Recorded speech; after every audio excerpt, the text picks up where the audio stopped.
Hey everyone, and welcome. Today, we're going to learn something really special, the beautiful Islamic prayer, Salah. You know, it's this amazing way we get to connect with Allah, and I am so excited to go through it all with you, step by step. So, you ready? Let's get started. You know, you can think of prayer as a special conversation. It's like a direct line between you and Allah. And that's what we're going to do today. We're going to gently walk through all the beautiful steps to make that special connection. All right, so every big adventure starts with a single step, right? Well, Salah is kind of like that too. So let's dive into how we get our minds and bodies ready to start our prayer. Okay, so first things first. It all starts in your heart. You make the intention, we call it niyah, to pray. And get this, you don't even have to say it out loud. It's just a quiet thought, all inside. After that, you'll stand up nice and straight, facing the Qibla, which is the direction of the Kaaba. And then, for the final first step, you raise your hands up. Somewhere between your shoulders and your ears is perfect. And you say, Allahu Akbar. That means Allah is the greatest. So right after you've said Allahu Akbar, you just gently place your right hand over your left right on your chest. This whole standing position has a name. It's called Qiyam.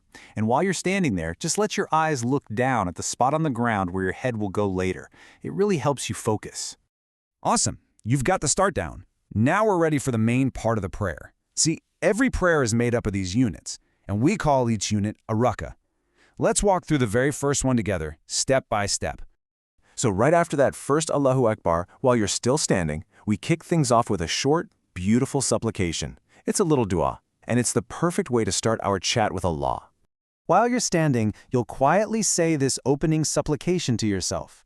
Let's try it slowly so you can hear it clearly. It goes, Subhanaka, Allahumma wa bihamdika, wa tabaraka smuka, wa ta'ala jadduka, wa la ilaha ghayruk.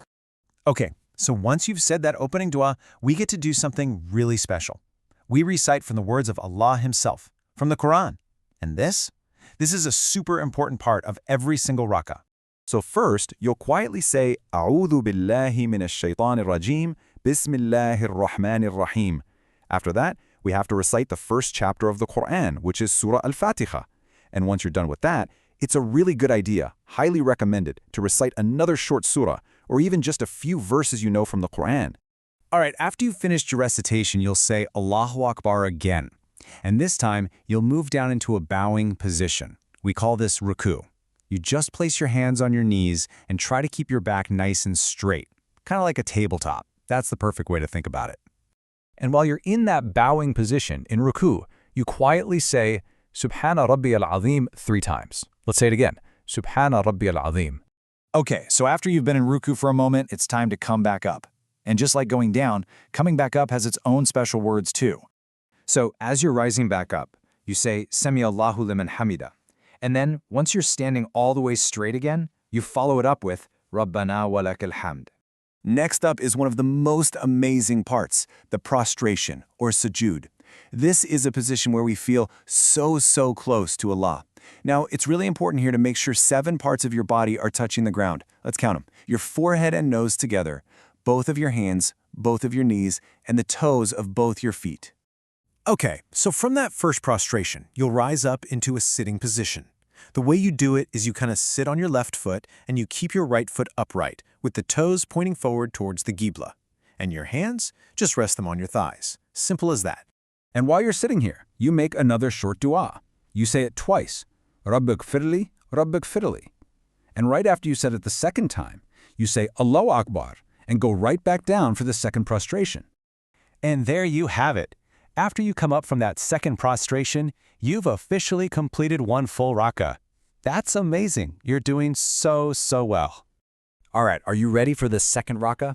The good news is it's going to feel super familiar because it's pretty much the same as the first one. But there's a really important sitting part at the very end called the Tashahhud. Let's get into it. So for this second rak'ah, you just repeat all the same steps. You'll stand up, recite Al-Fatiha and another surah, you'll do your Ruku, and then your 2 sujuds. Oh, and here's a little difference. During each sujud in this part, you'll say Subhana Rabbiyal A'la 3 times. Okay, so listen closely. After you finish the second sujud of the second rak'ah, you don't stand up this time. Instead, you stay sitting, just like you did between the two prostrations before. This is when we recite the Tashahhud, and as you do, you'll point your right index finger forward, pointing towards the Qibla. So this is the Tashahhud. It's this really beautiful testimony. Let's go through the first part together, nice and slow, so you can really catch the words. Ready? التحيات لله والصلوات والطيبات السلام عليك أيها النبي ورحمة الله وبركاته السلام علينا وعلى عباد الله الصالحين أشهد أن لا إله إلا الله وأشهد أن محمدًا عبده ورسوله. And we're not done yet. Now we continue by sending blessings on the Prophet Muhammad, peace be upon him. This part is called the salawat. Let's do this one slowly together too. Allahumma salli ala Muhammad wa ala ali Muhammad, kama sallaita ala Ibrahim wa ala ali Ibrahim, innaka Hamidum Majid. Allahumma barik ala Muhammad wa ala ali Muhammad, kama barakta ala Ibrahim wa ala ali Ibrahim, innaka Hamidum Majid. We are so close to the end now. After you've recited that full tashahhud, there are just a couple more little steps to finish our prayer perfectly. So how do we end the prayer? We do it with a beautiful greeting of peace. It's called the taslim, and it's basically the signal that our special conversation with Allah for this prayer is wrapping up. So to finish up, it's really simple. You first turn your head to look over your right shoulder and you say, Assalamu alaikum wa rahmatullah. Then you do the same thing to the left. Turn your head and say the exact same words. It's like you're wishing peace to everyone around you. Okay, so you might be wondering, hey, that's great for a 2-rak'ah prayer, like Fajr. But what about prayers that have 3 or even 4 rak'ah, like Maghrib or Isha? That is an excellent question. It's actually pretty simple. For those longer prayers, you still sit down after the second rak'ah, but you only say the first part of the Tashahhud. After you say Abduhu wa Rasulah, you say Allahu Akbar, stand back up, and then you do your 3rd or 4th rak'ah just like the first one. Then at the very end, in your final sitting, that's when you recite the full tashahhud we practiced right before you do the final taslim. And just like that, your prayer is complete. Always remember, Salah is your own special time to feel peaceful and connected. It's a truly beautiful gift, and I promise, the more you practice, the more natural and wonderful it will feel. Thank you so much for learning with me today.